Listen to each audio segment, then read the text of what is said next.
Hey everyone, it's Jody here, your Wednesday host for FTRealM, and I hope everyone's having a good week. I'm having a good week.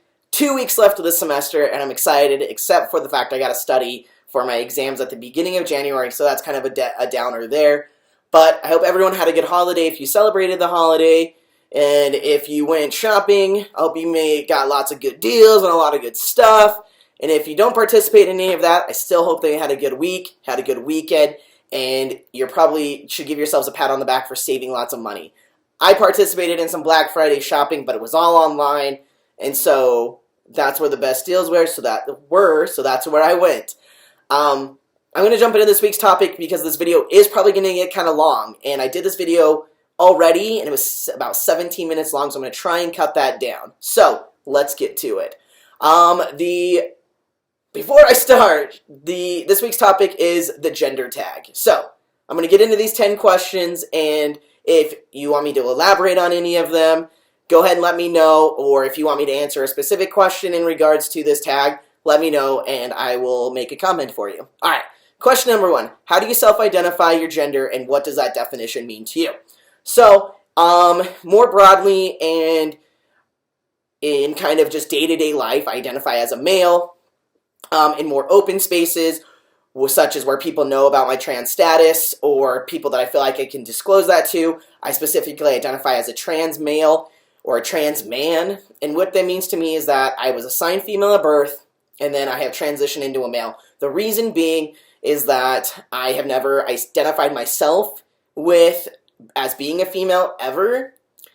And for a long period of time, like throughout my life, until I kind of discovered the language of what trans was and discovering that that was where I fit in this world. I didn't actually identify as any gender up until I was about 18, 19 years old. So there's something to keep mindful of. Question number 2. What pronouns honor you? So obviously I identify as a trans male, but some trans men don't identify this, so I shouldn't say what I said before. Sorry.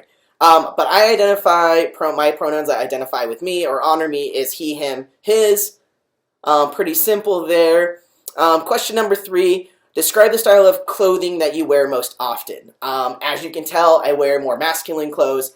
I try to wear a little bit more baggy jeans because I'm really self-conscious of my butt because it's really round. See, I got a round butt. That's a round booty. And so I try not to really wear tight-fitting pants because it makes me really self-conscious. It still reminds me of being born female in some regard. Just me personally, a lot of other people don't think that, but that's how I look at it currently. So there's that. And then I kind of do a hodgepodge of like kind of punk, business casual, hipster look, as you can tell. I kind of just wear, oh, that's off. I kind of just wear what I feel comfortable in and what I look good in and what I think I look good in. So that's how it goes. Let's see here. Question number 4. Talk about your choices with body hair. How do you style your hair? How do you do your facial hair? What do you choose to shave or choose not to shave? Alright, so this kind of moving along. So obviously I go with a more masculine hairstyle. For a long time I did a faux hawk. From when I was like 18 through just like a couple of years, like last year, the year before, somewhere the last few years, and I just needed to change, and I wanted something more business casual because I felt that I should start probably being more professional in my look. So this is what I'm going for. Obviously, I still have piercings that I really enjoy, like my gauges, my lip ring outside my septum pierce.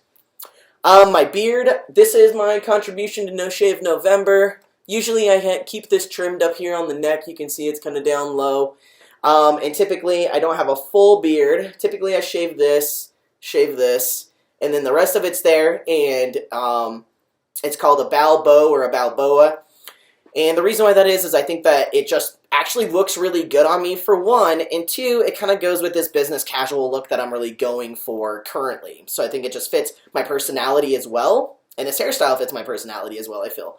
So, let's see, what do I choose to shave, not to shave? Sometimes I shave my body hair. Sometimes when I'm really stressed out, I'll just go through this, like, freak out session and shave all my body hair off, and it's usually my chest and my arms, easily accessible. And then, on a weekly basis, I trim um, my pubic hair. We'll be adults here. I keep that trimmed up just because you never know what's going to happen, and that's like my personal choice because that's what I like when I am doing in sexual relationships with people. That's what I enjoy them to do, the ladies to do for me, so I do that for them. Let's see, and I also shave my chest or my arm hair sometimes when I'm wondering what my body looks like from working out, so I want to see more definition in my arms and stuff like that. I'm curious, and so I do that as well. I haven't shaved my legs in over a year, and my ex-girlfriend got me into the habit of actually not shaving because she enjoyed kind of more hairy men, and it wasn't that she cared that I was hairy or not, because she met me when I was still like kind of shaving my legs, but she got me out of the habit, and it kind of helped me pass through that awkward stage of leaving my leg hairs long. I also shave my armpit hair. I think really long armpit hair is just disgusting, and you see clumpy deodorant, and it's just gross to me. So I trim it up. I let it grow out every like few weeks or whatever. Once I feel like it's getting too long, I just trim it off. So there's that. Question number 5. Talk about cosmetics. Do you choose to wear makeup? Do you paint your nails? What types of soaps and perfume/cologne do you use, if any? Obviously, I don't wear makeup. The last time I wore makeup was when I was 18. I was my sister's maid of honor. And before that, the reason why I didn't is that it just made me really uncomfortable, and I felt like people were trying to kind of make me their plaything. They were like, oh, let's see what Jody would look like with makeup on her. And so it just made me really uncomfortable. Their intentions on what they were trying to do was make me something other than I wasn't, so I didn't feel like they accepted me as I was. Do I paint my fingernails on a regular basis? No, I don't paint my fingernails. Do I care if somebody wanted to paint my fingernails? No, it actually bothers me less now to think about wearing makeup and painting my fingernails than I did before transitioning. And I feel like that is because I felt just really uncomfortable in that space. And now that I am being viewed as male, more masculine, and seeing myself as more masculine, and just being more comfortable in my body and more comfortable where I'm at and confident in myself and my body, I'm able to express more of my feminine side in that regard. What types of soaps do I use? I typically use Axe body wash. I just like the smell of it pretty much, so that's the reason. I do use, if people buy me something more feminine body wash, I'll use that. It doesn't really matter to me. I don't really care. But I typically go for more manly smells, I guess, and body soap, whatever. Perfumes, I don't wear perfume. I wear cologne. Currently, right now, I am wearing Calvin Klein's Mankind. That was suggested to me, and it's more musky, more kind of masculine smelling. But it's still kind of low-key as well, and I really like that. Other colognes I've worn in the past is Hollister's Jake. I used to wear Nautica, but then they did something with their formula, I swear, because it smells way different now. And then on a regular day-to-day basis, I use Axe if I don't want to use my Calvin Klein. And I'm currently using Axe's Anarchy for Men, which is really good, but I'm kind of leaning towards Anarchy for Women because it's just like a good happy medium, like more like on a neutral androgynous level. I feel it smells like you'll just have to smell it out and just try it out. And then the other one I have is their new smell Harmony. It's pretty decent. It's got a little bit more piney smell to it. So there's that. So question number 6: have you experienced being misgendered? If so, how often? Pre-transition, pre-testosterone, I was getting misgendered every other freaking person. It didn't matter who it was. Sometimes it made me uncomfortable, sometimes it didn't. It just really depended on like where I was at, how fast I could get away from these people, and that kind of thing. And if it made other people uncomfortable, like if I was in a store and it happened, and I was checking out, and if it made that person uncomfortable, it made me more uncomfortable, and I was like, I gotta get the freak out of here.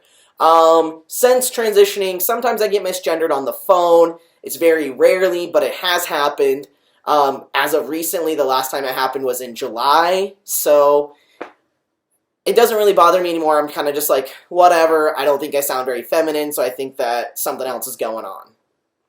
But it's a little bit, it kind of gets discouraging though as well, because I'm like, I don't sound feminine, so why am I getting ma'amed or she'd over the phone?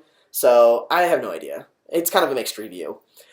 Let's see. Question number 7. Do you experience dysphoria? How does that affect you? Well, before I had top surgery, I was really, really dysphoric about my chest because I always wanted to go outside and run around without my shirt on, and so that caused a lot of dysphoria because it caused a lot of jealousy as well, and it made me really self-conscious of my female body.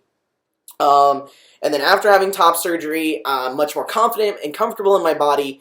But in regards to sexual relationships with women, especially if they don't know about my trans status, I get really self-conscious about it, really dysphoric about my bottom half of my body, and how people are going to react to that, how I'm going to react to it if it's negative, and even if it's positive. And so I just get really self-conscious, and I think about having bottom surgery, and then I look at pictures and I remember why I'm not having bottom surgery. So it just was very problematic.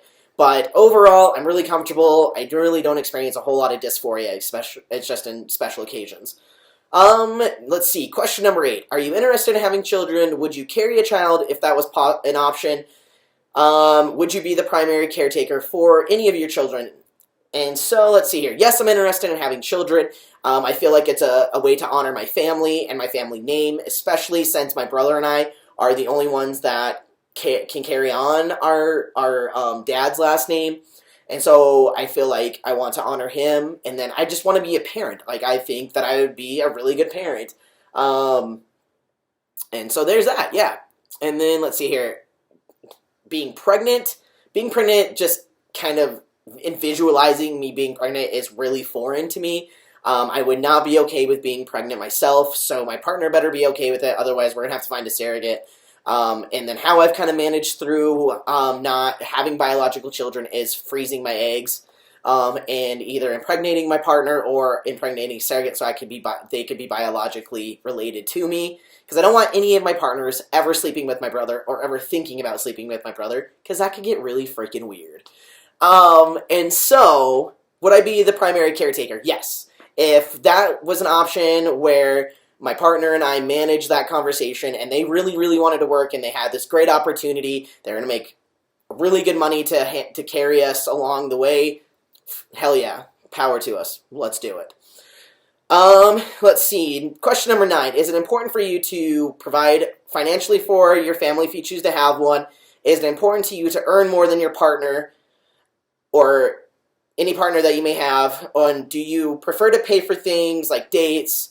Are you uncomfortable when others pay for you, or offer to pay for you? So let's get with this. As I kind of mentioned before, oh, that's shipping into the second one. So I'll say this question, then redo the order. So, in my partner earning more money, I am completely comfortable with my partner having more money. It doesn't matter to me as long as we're both happy. I'm completely fine with that, and as long as it's not thrown in my face at any point in time.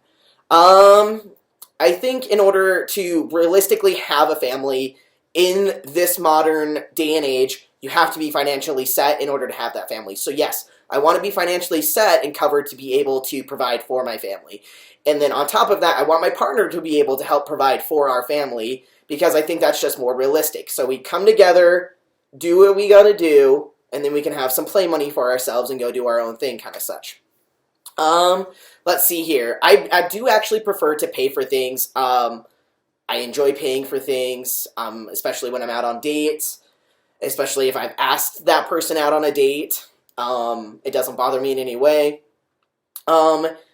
Depending on why that person is offering to pay for me or why they are paying for me, or how I feel that is being managed on why they're offering to pay for me or just paying for me, can make me uncomfortable, but it also doesn't make me uncomfortable. So it kind of is, are they paying for me so then that way they'll feel like I owe them something later, or are they doing it just to do it? That kind of thing. And then let's see here. Question number 10. Yes, we're almost over. Anything else that I would like to share about my experience with gender? I think that overall, and through kind of answering these questions, people can see that gender isn't always stagnant. It's not very static in being fixed in a particular spot. And I think that we need to understand that, and our perceptions of gender, if we're open to it, can be very fluid, and they will change over time. As I said, I didn't identify with any gender until I learned some new language and felt that I could now exist in this world. And I think that some of these things some of the ways I've answered this question would have been different if you would have asked me a couple of years ago. Some of them would have been the same. And so it's just kind of, it is what it is. And I think that everyone should be open to expressing their gender however way that they want. And as long as they're comfortable and they're happy and it's not harmful to anybody else, I think that we can live in a gendered society, but I would prefer that we didn't live in such a binary society of gender categories. So that's it. I'm going to cut it off here. I try to keep it a little bit shorter. I'm sorry, guys. And I will see you guys next week. Peace.